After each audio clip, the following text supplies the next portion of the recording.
Okay.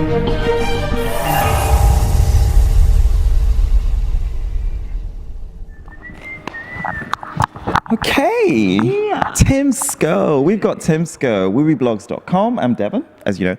We've got Tim Schou. And Actually, is it Tim Schou? yeah, because that's what everybody says. They say it's Tim Schou, and that's because of all you guys. You started saying that. Okay, but how do you really pronounce it? It's Schou. Schou. Schou. Schou. Tim Schou. Tim Schou. Okay, and you were in A Friend in London. You were the lead vocalist of A Friend in London. Mm-hmm. Yeah, New Tomorrow. You must have sung that song how many times now? Maybe 1,000 times. I keep taking myself in, waking up in the morning. Like this morning, I woke up and I was like, I keep whistling it. That's the only song I whistle. Like, it's so weird. I don't know why. It's probably because I sang it so many times. But there's several songs on like Unite, the album that you brought out, and you also had an EP. Yeah. But that's the one that sticks for you, doesn't it? For sure. Yeah, it really is. Yeah. And it's interesting because, you know, I have a feeling that this is going to be one of our better interviews because you know your camera angles. I mean, when you... Yeah, the camera is here, by the way. The reason I say that is because you've done lots of reality television. You've done Splash, you've done Hunting Stars, Dance Melody Grand Prix, then went on to Eurovision. Is there any sort of... And I won everything except the Eurovision.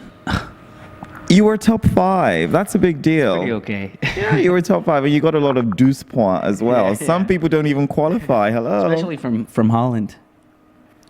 Remember that? Okay. Yeah, I did. Yeah. And from Ireland. Didn't you get 12 points from Ireland? Yeah, we did. And New Tomorrow was actually in the top 10 in Ireland. It is. Yeah. Yeah. Back in 2011. Yeah, the song, you know, became top 10 in like 10 different countries, and it went on to number 1 in Malta for 4 months, and we went there and we played in front of 65,000 people. It was insane. Like, we got treated like kings when we came there. It was the Beatles.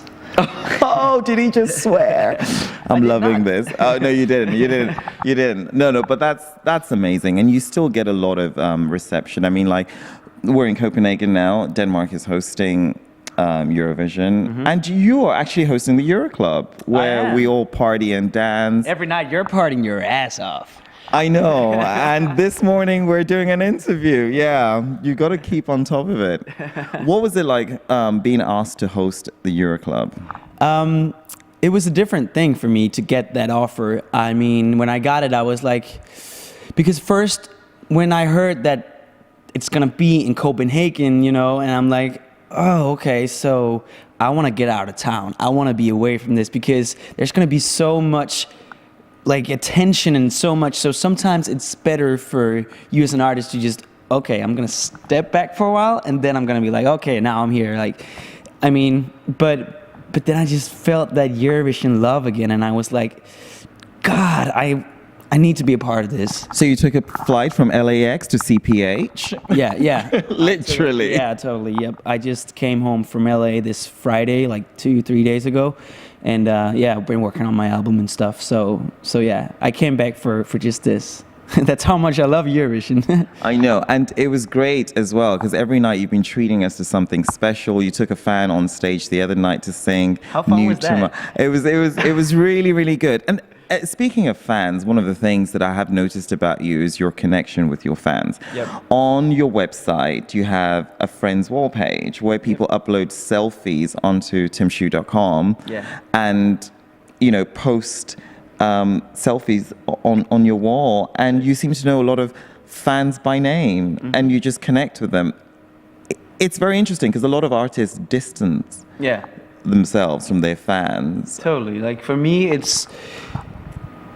well, I can tell you like a short story. Like when I was 15 years old, I watched a show with John Mayer just on DVD, and I just got really captured by this whole thing, and that's when I decided I want to be a musician. So I wanted to reach out to John, naive as I was, and I was like, hey John, like I sent this long freaking email, and I just went on for like a year hoping to get a reply, and I never got it. So I said to myself, Tim, if you're ever gonna get any people who's like wanting to get a reply from you, you're gonna do everything you can to actually reply them. So that's why, like, to this day, I'm doing everything I can to keep close and keep personal with my fans that I actually call friends instead of fans, because I wanna slam down that wall of, you know, the fan is down here and the artist is up there, and you know, I want to be like, whoa, yeah, you guys are the amazing ones, you know, because it's all about them too. I mean, we're all in this together. It's a two-way communication. So you should write a song about this, Tim. Two-way communication, yeah. Right.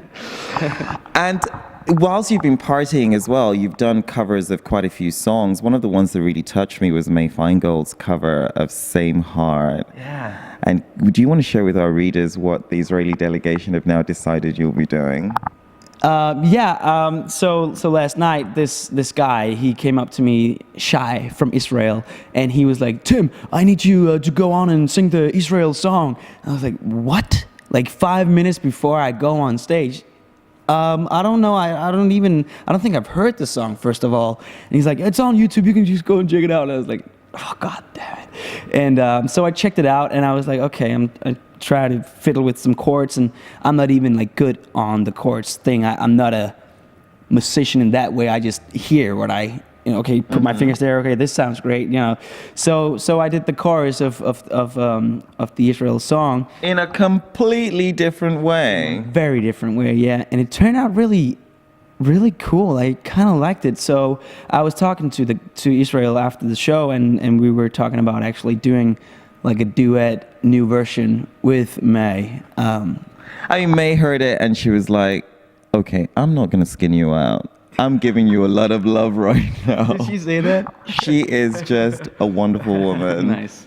So now you're going solo. A Friend in London is part of your history now. So you've now branched out. Yeah, and isn't that great? Like how you say that A Friend in London is a part of my history now. I find that very beautiful, because in life it's all about keep moving forward and keep, you know, always travel, never arrive. And that's what I do. And that's why it's so beautiful to have this whole history of 10 years touring with A Friend in London, doing all these things, like going on tour with Backstreet Boys, New Kids on the Block, did the Carly Rae feature. Oh, yeah, Carly Rae. Yeah, she featured on, yeah. Yeah, The Rest from the Streets. Yeah, we did that. And Howie D as well from... Yeah, Howie D. We did a version of New Tomorrow with Howie, from the Backstreet Boys.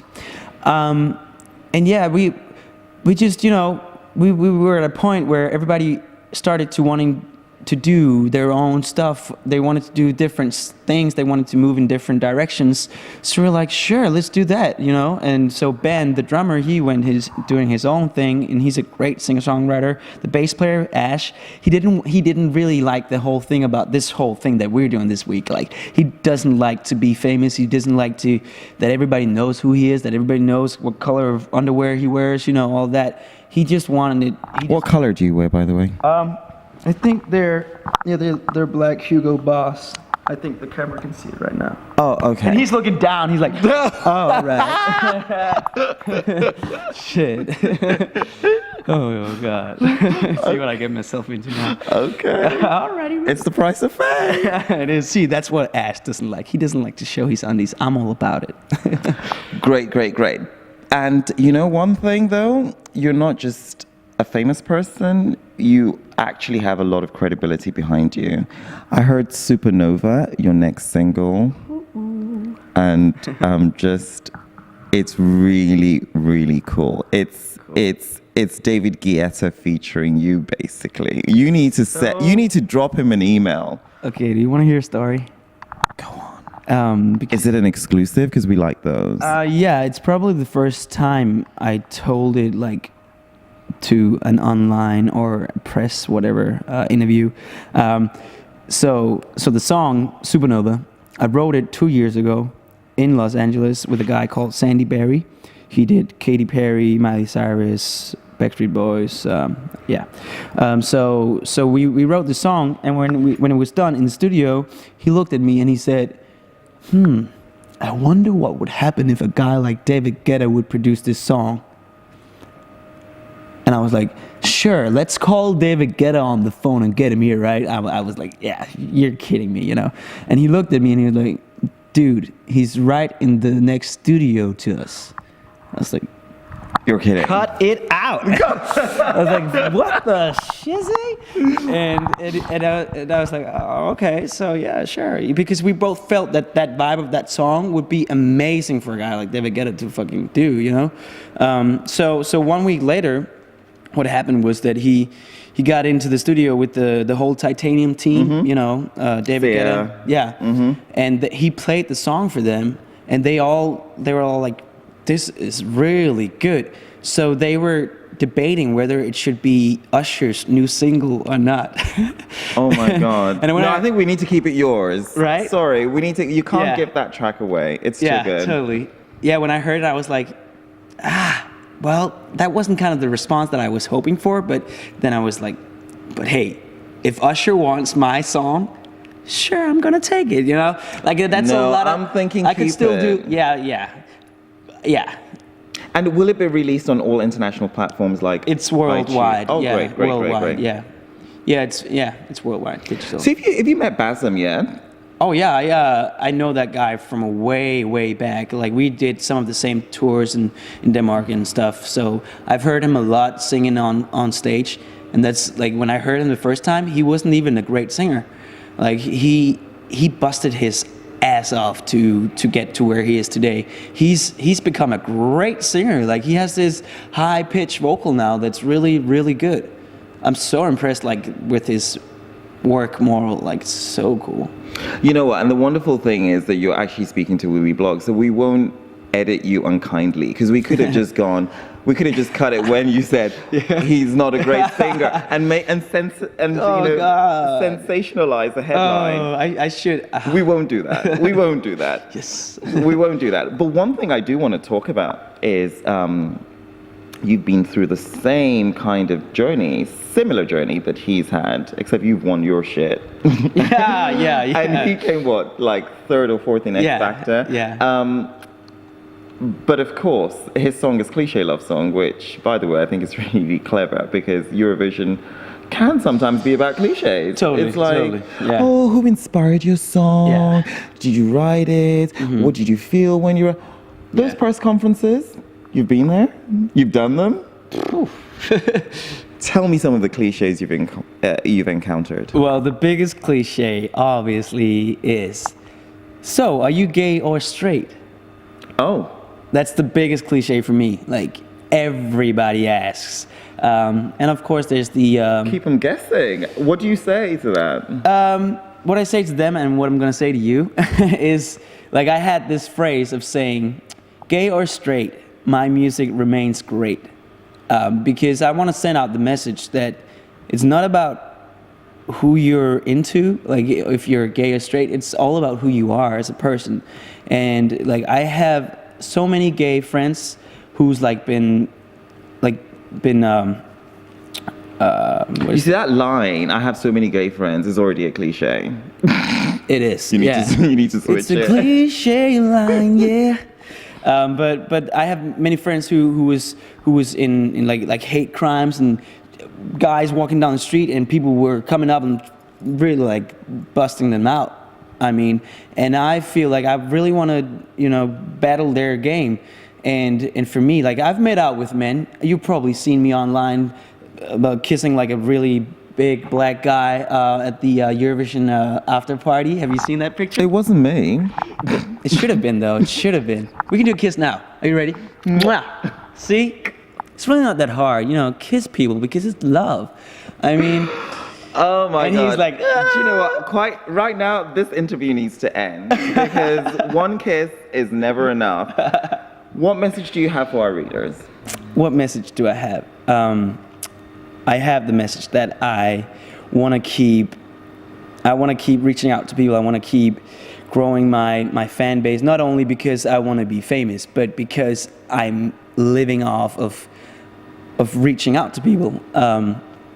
I love to talk to different people. I love to go on tour and meet different people all the time. That's what I do. So I just want to say thank you guys for watching this video, and hopefully you like my new single as a solo artist, and hopefully I can come tour in your country. Okay, one quick question I need to squeeze in. Album, when is it out? I have no clue. I have 30 songs that are recorded, and I have no clue. What would it be titled? I don't know. What about Dippin'? Okay, wiwibloggs.com, Eurovision News with Attitude. Tim Schou. Stay tuned.